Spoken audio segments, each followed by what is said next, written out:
इसमें इतना high power दे दिया है जो नीचे फसल पूरी जल के राख हो गई है। और पास में जो हमारे कर्से थे वो भी वहाँ पे रुक नहीं पा रहे हैं, बोलते हैं अब करंट आ रहा है, हम भाग गए हैं। पूरे मुरबे में करंट आ रहा है, फसल पूरी खराब हो गई है मेरी। उसका मुआवजा मेरे को बिल्कुल नहीं दिया गया है, किसी और के नाम से दिया है, जो मेरी बगल में है मुर्गा उनको दिया गया है। नमस्कार, मैं गोविंद। मैं मौजूद हूँ रामगढ़ क्षेत्र के एक किसान के खेत में, जहाँ हाई टेंशन लाइन के कारण किसान की फसल जलकर राख हो गई और पूरे खेत में करंट दौड़ रहा है और किसान की मेहनत की कमाई यूं ही जलकर राख हो गई है।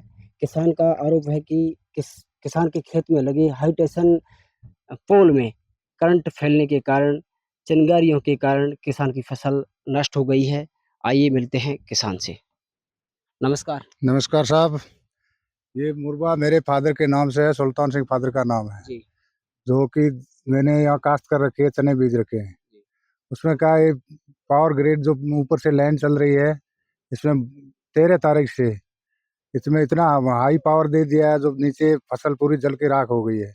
और पास में जो हमारे कर्से थे वो भी वहाँ तो रुक नहीं पा रहे हैं, बोलते हैं अब करंट आ रहा है, हम भाग गए हैं। इस संबंध में आपने पावर ग्रिड कंपनी से शिकायत की? बिल्कुल साहब, मैंने 13 तारीख को पावर ग्रिड कंपनी से जीएम साहब जो हरियाणा में बैठता है उससे भी किया, एक चौबे साहब करके जैसलमेर में बैठता है उससे भी किया, तो उन्होंने मेरे को कोई संतोषजनक जवाब नहीं दिया है। बोला हम भेज रहे हैं, टीम को भेज रहे हैं, कोई टीम अभी तक नहीं आई। आज 16 तारीख हो गई है, 13 तारीख से मैं उनको बार-बार फ़ोन कर रहा हूँ, कोई मेरे को संतुष्ट जवाब नहीं दे रहा है। ऐसे ही बोलते हैं अब आगे कार्रवाई कीजिए। अब आगे मैं और कहाँ जाऊँ?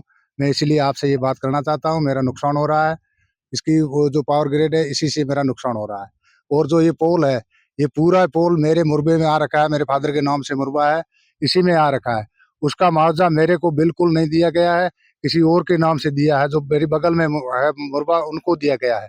मेरे को कुछ भी नहीं दिया। मेरे यहाँ पहले जो फसल बीज रखी थी, उसमें जो रास्ता आ रहा था इसको जो पोल गाड़ने के लिए, उसी का मेरे को पैसे 80,000 रुपए दिए हैं। बाकी मेरे को इस पोल के बारे में कोई भी एक भी किस्त नहीं दिया है। और जो पोल है वो पूरा मेरे मुरबे के अंदर है, इसकी सर्वे की जाए और मेरे को मुआवजा है वो मेरे को दिलाया जाए। मेरे को कुछ भी नहीं दे रहे, न मेरे को कोई संतोषजनक जवाब दे रहे हैं। वो ऐसे ही बोल रहे हैं कि आप जाओ प्रशासन के पास, और वो प्रशासन बोलेगा तभी हम आएँगे, नहीं तो हम तो ऐसे ही चलते रहेंगे। और मेरा जो फसल है वो पूरी जल के नाश हो गई है, और काश्तकार है वो मेरे यहाँ नहीं रुक रहे हैं। अब आगे मैं यहाँ इनको लेके आया है, और अब आगे जो भी कार्रवाई है प्रशासन के साथ और इनके साथ मिलके मेरे को संतोषजनक जवाब चाहिए। किसान का आरोप है कि मेरे खेत में लगी पानी की मोटर, तार और अन्य विद्युत के उपकरण थे, वो जलकर राख हो गए हैं। आइए मिलते हैं किसान। 2-3 एक की समस्या आ रही है? ये लाइट साहब करंट आ रहा है, मोटर चल रही है तो इसमें करंट आ रहा है। खंबे के पास जाता हूँ उधर भी करंट आता है। जी। पूरे मुरबे में करंट आ रहा है, फसल पूरी खराब हो गई है मेरी। हाँ, ये समस्या है साहब। प्रत्यक्षदर्शियों का मानना है कि यहाँ पर लगातार करंट आ रहा है। अब ये घटना जो प्रशासन की घोर लापरवाही है, उनको उजागर कर रही है। और क्या इस तरह किसान की मेहनत राख में बदल जाएगी? देखते हैं प्रशासन इस पर सूद लेता है। मैं गोविंद राघवा, रामगढ़ से।